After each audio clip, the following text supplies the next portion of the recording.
Hola, ¿qué tal? Mi nombre es Silmor Pineda y en este video les explicaré 4 temas que son selección, reclutamiento, adiestramiento y capacitación.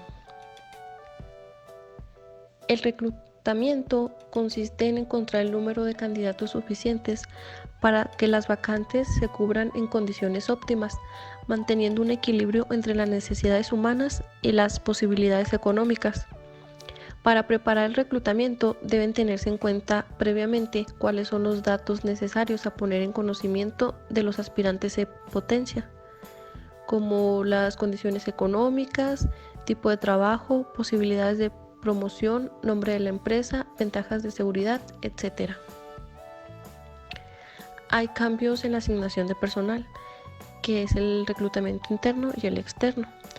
En el interno es más importante la utilización efectiva del personal actual y por lo tanto debe de realizarse primero, de lo contrario la moral general puede decaer rápidamente.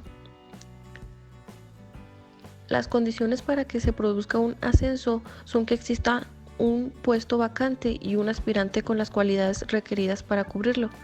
Los principales factores que pueden determinar una política de ascenso son los conocimientos de cada aspirante, las condiciones físicas requeridas para el puesto, conducta dentro de la empresa, desempeño anteriores en el puesto a cubrir por los trabajadores aspirantes, la participación y aprovechamiento en cursos de formación, la antigüedad de la empresa, entre otros. En el reclutamiento externo, después de haber realizado los cambios internos que la organización requiere y de haber procurado la superación del personal actual, el ejecutivo de relaciones industriales puede continuar con el siguiente paso del proceso de la integración de personal. Las personas que se van a reclutar se localizan en un mercado de mano de obra determinado, el cual se cuenta equilibrado por las fuerzas respectivas de la oferta y la demanda. Una vez ya determinada la cantidad de personas a reclutar, pasamos a estudiar las diferentes frentes de abastecimiento de mano de obra o mercados de trabajo, los cuales son solicitud personal, recomendaciones de los trabajadores actuales de la organización, agencias de colocaciones, publicidad, escuelas de enseñanza media, técnicas y comerciales, instituciones superiores, antiguos trabajadores, asociaciones profesionales, mercantiles e industriales, sindicatos, contactos con otras organizaciones de la región. El siguiente tema es selección. El proceso de selección consiste en una serie de pasos específicos que se emplean para decidir qué solicitantes deben ser contratados. El proceso se inicia en el momento en que una persona solicita un empleo y termina cuando se produce la decisión de contratar a uno de los solicitantes. Hay pasos en el proceso de selección. El primero es obtención de información de candidatos, que lleva la solicitud de empleo y el currículo. Y si es interno, ver el expediente. En la selección externa se inicia con una cita entre el candidato y el Departamento de Recursos Humanos o con la petición de una solicitud de empleo que se hace en forma personal. En la selección interna se da cuando ante un vacante la empresa intenta cubrirla mediante la reubicación de empleados. Se inician primero de forma interna a través de la convocatoria. Si tenemos candidaturas, concentraremos entrevistas personales con dichos candidatos. Si dicha convocatoria tenemos un número óptimo de candidaturas, procederemos a la evaluación de las mismas a través de la trayectoria de los candidatos dentro de la empresa. Si hay un candidato óptimo, tendremos que desarrollar un plan de formación. En la selección externa hay pasos que sería la entrevista y el preliminar. Con esto se pretende detectar los aspectos más importantes del candidato y su relación con los requerimientos de puesto, por ejemplo, apariencia física, facilidad de expresión verbal, habilidad para relacionarse, etc. La entrevista formal. La entrevista es una conversación o comunicación oral y personal entre dos personas con un propósito definido, que es el de investigar los factores que nos interesan. Es uno de los instrumentos más sencillos, pero a la vez más valioso. Su importancia, validez y frutos dependen de la habilidad de quien lo emplea. La entrevista profunda se estructura con preguntas que cubran distintas áreas de la vida del solicitante y que estén relacionadas con el empleo. sobre trabajo, educación, relaciones sociales, personalidad, etc. Deben ser diseñadas de manera que permita al solicitante decir todo lo que él desea al contestarlas. Tenemos la contratación. Una vez que se ha decidido la aceptación de un candidato, es necesario completar sus datos para integrar su expediente de trabajo. Entre estos se encuentran fotografías, llenado de formas y filiación. En la contratación interna consiste en un conjunto de técnicas y procedimientos orientados a atraer candidatos potencialmente calificados y capaces de ocupar cargo dentro de la organización. Un esquema general de un proceso de reclutamiento interno implicaría planeación de los recursos humanos, recepción de las solicitudes específicas de personal, identificación de las vacantes requeridas, confrontar las indicaciones de la gerencia, verificar los requerimientos del puesto, aplicar el método adecuado de reclutamiento, obtener los candidatos óptimos para el proceso de selección. En la contratación externa, el reclutamiento externo opera con candidatos que no pertenecen a la organización cuando se presenta un vacante. La organización interna llenará con personal de afuera, o sea, los candidatos externos atraídos por las técnicas de reclutamiento. El reclutamiento externo incide sobre los candidatos reales o potenciales, disponibles o empleados en otras organizaciones. El siguiente tema es adiestramiento. En el adiestramiento hay necesidades, que son las manifiestas y las encubiertas. En las manifiestas tenemos que se tienen trabajadores de nuevo ingreso, los trabajadores son transferidos o ascendidos, se sustituyen las máquinas, herramientas, trabajadores a punto de jubilarse, cambios en procedimientos de trabajos, métodos, políticas y reglas.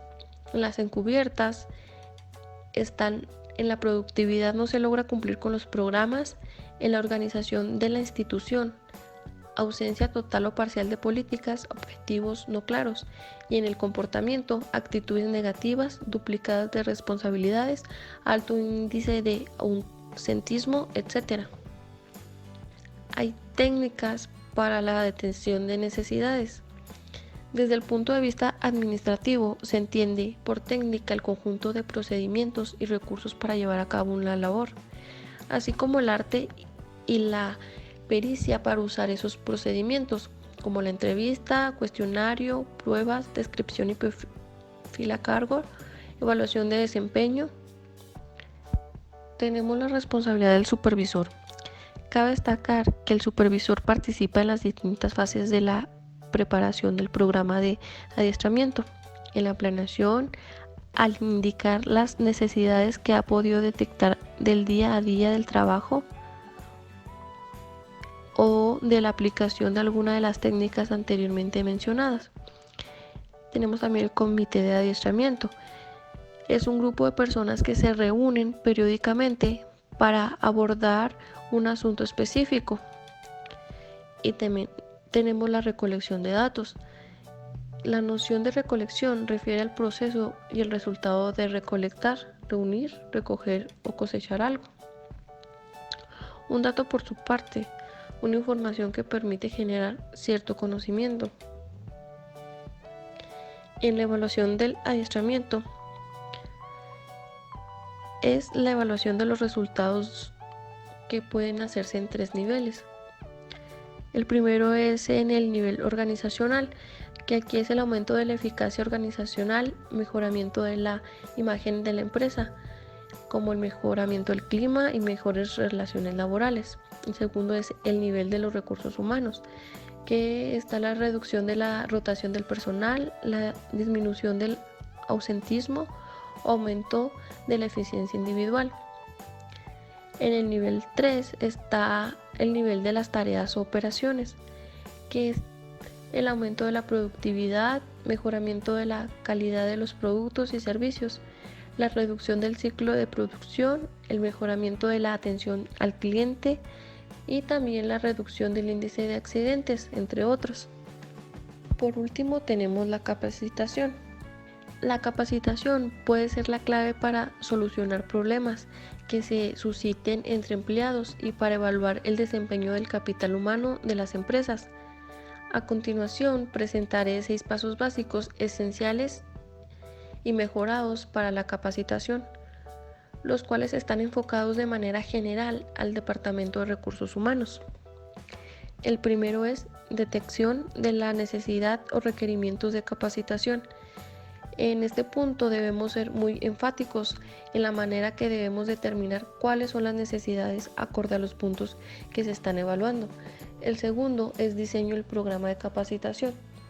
Una vez que tenemos detectada la necesidad, a través de nuestras herramientas aplicadas, tenemos que determinar cómo y qué usaremos para diseñar nuestro programa de capacitación, tomando en cuenta dos factores primordiales para esto. El tercero son los recursos. En este punto es necesario determinar los elementos con los que se cuentan para llevar a cabo nuestra estrategia de capacitación y así cumplir con las expectativas del programa, siempre de la mano con el objetivo general de la empresa. El cuarto son las implementación.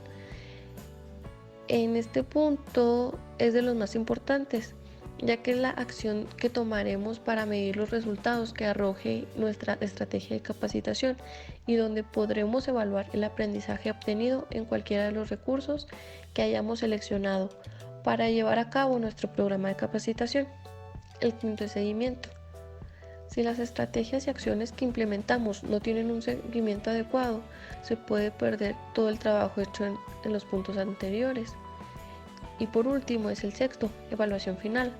Es la parte final que haremos a través de una sencilla evaluación de nuestros procesos en marcha, lo que nos servirá para medir el retorno de inversión en el programa de capacitación. Y esto sería todo. Gracias.